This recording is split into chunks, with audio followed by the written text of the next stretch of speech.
బంగాళాఖాతంలో ఏర్పడిన అల్పపీడనం వాయుగుండంగా బలపడింది. ఇది విశాఖపట్నానికి తూర్పు ఆగ్నేయంగా 360, గోపాల్పూర్కు 360 కిలోమీటర్లు, దక్షిణ ఆగ్నేయంగా పూరికి 309 కిలోమీటర్లు దక్షిణంగా కేంద్రీకృతమై ఉంది. ఇక బంగాళాఖాతంలో ఏర్పడిన అల్పపీడనం వాయుగుండానికి సంబంధించి మరింత సమాచారాన్ని మా ప్రతినిధి సూర్యప్రకాష్ ఫోన్లను అందిస్తారు. సూర్యప్రకాష్, బంగాళాఖాతంలో ఏర్పడిన అల్పపీడన వాయుగుండంగా బలపడినట్టుగా తెలుస్తుంది. దీనికి సంబంధించి మీ దగ్గర ఉన్న అప్డేట్స్ ఏంటి సూర్యప్రకాష్? చక్రి బంగాళాఖాతంలో వాయుగుండం అయితే ప్రస్తుతం మారి అది అల్పపీడనంగా మారిన పరిస్థితి ఉంది. ఇది రేపు గోపాలపురం పారాదీప్ మధ్యలో అయితే తీరం దాటే అవకాశం ఉండడంతో వారం రోజుల పాటు కోస్తాంధ్రలో అయితే భారీ వర్షాలు పడే అవకాశం ఉందనే విషయాన్ని అయితే వాతావరణ శాఖ తెలియజేస్తున్నారు. నిత్యం కూడా ఈ బంగాళాఖాతంలో అల్పపీడనాల కారణంగా, వాయుగుండాల కారణంగా ఈ యొక్క తెలుగు రాష్ట్రాల్లో అయితే వర్షాలు భారీగా కురుస్తున్న పరిస్థితి నెలకొన్న పరిస్థితి ఉంది. నైరుతి రుతుపవనాలు ఎప్పటి నుండి అయితే మొదలవడానికి అప్పుడు మే నెలలో నుండి ఏదైతే మొదలయ్యా ఆ అల్పపీడనాల కారణంగా నిత్యం కూడా ఈ వర్షాలతో ప్రజలంతా కూడా చాలా ఇబ్బందులు అయితే ఎదుర్కొంటున్న పరిస్థితి ఉంది. ప్రధానంగా ఈ యొక్క అల్పపీడనం ఏదైతే బంగాళాఖాతంలో ఏర్పడిందో దానికి సంబంధించి విజయనగరం, విశాఖ, అనకాపల్లి, కాకినాడ, కోనసీమ, తూర్పు గోదావరి, పశ్చిమ గోదావరి, యానంకైతే ఆరెంజ్ అలర్ట్ అయితే జారీ చేసిన పరిస్థితి ఉంది.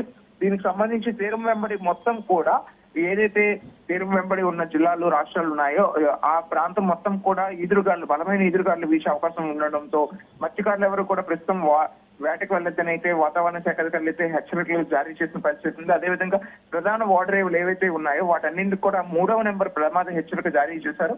అలానే ఈ యొక్క ప్రభావం ఆంధ్ర రాష్ట్రంతో పాటు అవతల తెలంగాణలో కూడా అన్ని జిల్లాలకు కూడా ఎల్లో అలర్ట్ అయితే జారీ చేసిన పరిస్థితి ఉంది.